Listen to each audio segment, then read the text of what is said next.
पूछते जाइएगा, हम बताएंगे हाँ तो ठीक ज़्यादा है अच्छा ठीक है। हाँ डॉक्टर साहब अपना परिचय बताए जरा। मेरा नाम डॉक्टर रमित गुंजन। थोड़ा जोर से बोलिएगा। मेरा नाम डॉक्टर रमित गुंजन हुआ। हाँ मैं एक ऑर्थोपेडिक सर्जन हूँ। हाँ दिव्य शक्ति ऑर्थो केयर हॉस्पिटल मैनपुरा स्थित, यहाँ का मैं डायरेक्टर हूँ। हमारे यहाँ ऑर्थोपेडिक्स रिलेटेड हड्डी रीढ़ जोड़ नस का सारा हाँ। देखभाल किया जाता है। तो ये कितने दिनों से आप प्रैक्टिस कर रहे हैं, कब आपकी पढ़ाई वगैरह, कहाँ से पढ़ाई हुई है?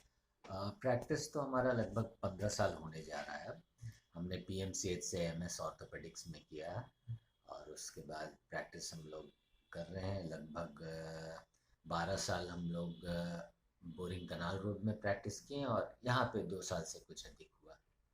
अच्छा अच्छा। तो आपने किस तरह का ट्रीटमेंट आपने किया है अब तक इतने लंबे समय में? ऑर्थोपेडिक्स तो बड़ा वैरायटी है इसमें। सारे तरह के फ्रैक्चर्स आते हैं, नसों के प्रॉब्लम्स आते हैं, कोल्ड केसेस जिसको हम कहते हैं, हड्डियों का इन्फेक्शन भी होता है, ट्रॉमा मतलब चोट मोच जो है उसको देखते हैं हम लोग, नस का प्रॉब्लम चाहे रीढ़ की हड्डी में नस दब जाए, वो मेरा स्पेशलाइजेशन भी है, स्पाइन जिसको कहते हैं। तो स्पाइनल सर्जरी मेरा स्पेशलाइजेशन भी है, वो करते हैं हम लोग। आजकल नस में लिगामेंट्स का भी सर्जरी हो रहा है हमारे यहाँ, आर्थ्रोस्कोपिक पद्धति से। जो छोटा चीरा वाला जो ऑपरेशंस होता है नस को रिकंस्ट्रक्ट करना, वो सारा भी होता है। ऑन्कोलॉजी भी एक हिस्सा है, बोन से रिलेटेड कुछ ट्यूमर्स के भी हम लोग इलाज करते हैं। डिजेनरेटिव कंडीशंस है, उम्र होने के कारण जो हड्डी में घिसाव आता है, डिजेनरेट करता है, पुराना हो जाता है, उसका इलाज किस प्रकार से हो वो भी हम लोग करते हैं।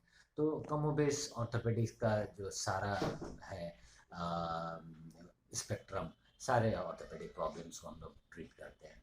ये डॉक्टर साहब ये बताइए, जैसे ओल्ड एज हो जाता है तो कब से आदमी को, कितने उम्र के बाद से आदमी को सुरक्षित जीवन जीने के लिए हड्डियों की रक्षा लोग बढ़िया से कर सके, उसके बारे में जरा आप बताएं।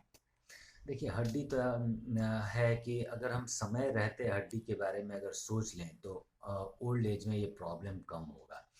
समय रहते का मतलब है कि बॉडी में पीक बोन मास नाम का एक चीज़ होता है। पीक बोन मास का मतलब होता है कि आप अपने पूरे जीवन में, आयु भले ही आपका 60 साल 70 साल 80 साल तक का उम्र हो, लेकिन एक वक्त होता है जिस वक्त कि आपके हड्डी का स्ट्रेंथ मैक्सिमम होता है, that is called peak bone mass. और ये पुरुषों में 25 से 30 साल के बीच में ही होता है। तो आप बचपन से लेकर के 25 से 30 साल के बीच जो हड्डी का मैक्सिमम स्ट्रेंथ गेन कर पाते हैं, वही आपको जीवन भर फिर फिक्स डिपॉजिट की तरह काम आता है, और आप उसी में से फिर हड्डी का थोड़ा थोड़ा हर साल लॉस होता चला जाता है। 0.6% पर एनम के हिसाब से फिर सिर्फ लॉस होगा। मान लीजिए 30 साल की उम्र में आपने अपना पीक बोन मास इतना अचीव किया, अब यहाँ से हर साल आप 0.3% of the entire bone mass का लॉस होना है जब तक हमारा जीवन है। उसके बाद वो ग्रोथ नहीं होता है, इससे ऊपर स्ट्रेंथ नहीं जाए, इसलिए कम उम्र रहते अडल्टहुड में ही, बिफोर ओल्ड एज, हम लोग को अपना पीक बोन मास अटेन करने पे ध्यान देना चाहिए, ताकि ओल्ड एज में हमारा बोन का स्ट्रेंथ अच्छा रहे। इसके लिए हम लोग कम उम्र में जो कर सकते हैं वो है हमारा ईटिंग हैबिट्स। दूध दही छेना खोआ पनीर किसी रूप में डेयरी प्रोडक्ट्स का सेवन रेगुलर होना चाहिए। दूसरा आता है हमारा लाइफस्टाइल। लाइफस्टाइल में हम लोग एक्सरसाइजेज अगर करते हैं, किसी ना किसी रूप में कोई शारीरिक श्रम कर रहे हैं 20 मिनट से लेकर के 40 मिनट तक का, चाहे वो वॉकिंग हो, चाहे साइकिलिंग हो, जॉगिंग हो, रनिंग हो, ट्रेडमिल करते हो, कोई तरह का फिजिकल एक्सरसाइज व्यायाम करते हो, जिम करते हो, आप 40-45 मिनट्स अगर रेगुलरली देते आए हैं, साथ में डेयरी प्रोडक्ट्स आप लेते आए हैं, तो बोन का स्ट्रेंथ अच्छा होता है। साथ में आप धूप का एक्सपोजर कितना कर पाते हैं, विटामिन डी शरीर के लिए बहुत इंपॉर्टेंट है। तो विटामिन डी रहने पे ही हमारे खाद्य पदार्थ में से कैल्शियम का इस्तेमाल हो पाता है। इसके लिए विटामिन डी चाहिए। विटामिन डी नेचुरली बन जाता है अगर धूप हमारे शरीर को लगे। इसके लिए दिन के 10 बजे से दोपहर के 3 बजे के बीच का धूप सबसे अच्छा माना जाता है। अमूमन लोग सोचते हैं सुबह का धूप, जो कि गलत है। 10 बजे से 3 बजे के बीच का धूप आइडियल माना गया, 40 मिनट्स पर डे। ये यदि हम लेते हैं तो विटामिन डी अच्छा है। और जो भी हम डेयरी प्रोडक्ट्स ले रहे हैं उसमें से कैल्शियम इस्तेमाल कर पाएगा हमारा शरीर, और हड्डी उसका इस्तेमाल करके मजबूत रहेगा। शारीरिक श्रम का बात हो ही गया। कुछ चीज़ों से हमें एब्सटेन भी करना चाहिए, जैसे कि स्मोकिंग एंड लिकर। धूम्रपान से हमारा हड्डी कमज़ोर होता है, शराब मदिरापान, इससे हमारा हड्डी कमज़ोर होता है। तो इन चीज़ों से बचना चाहिए।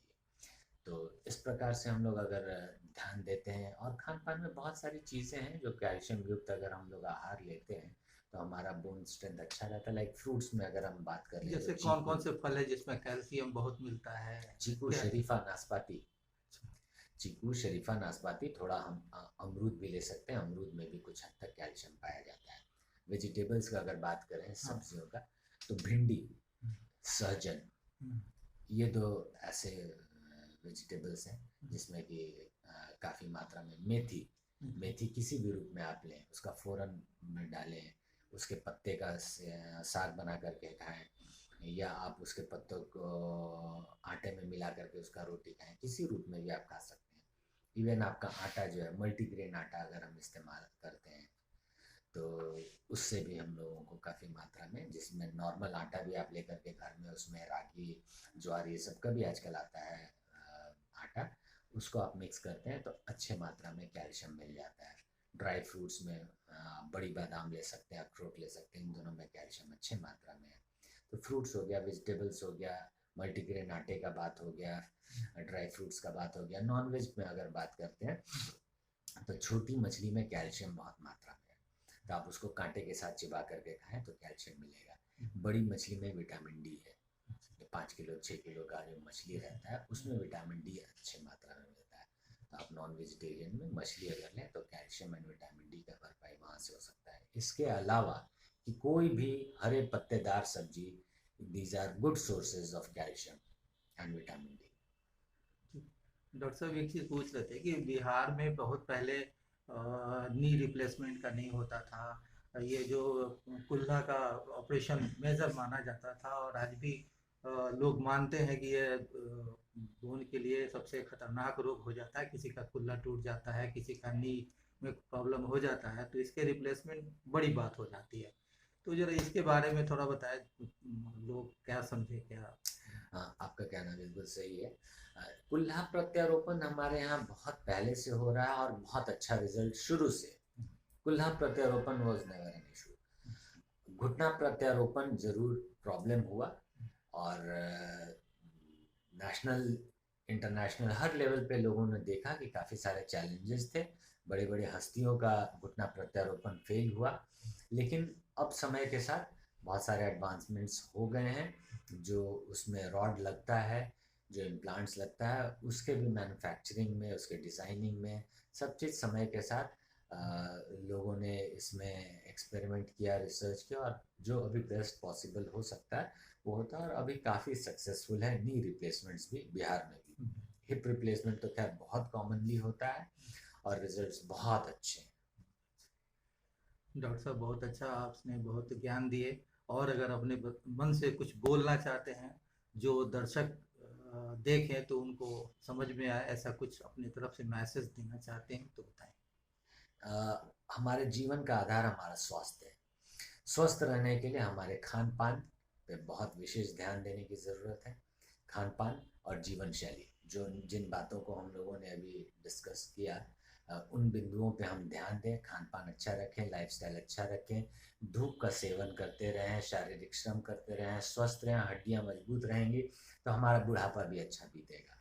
स्वस्थ रहें और सब लोगों का मंगल हो। धन्यवाद।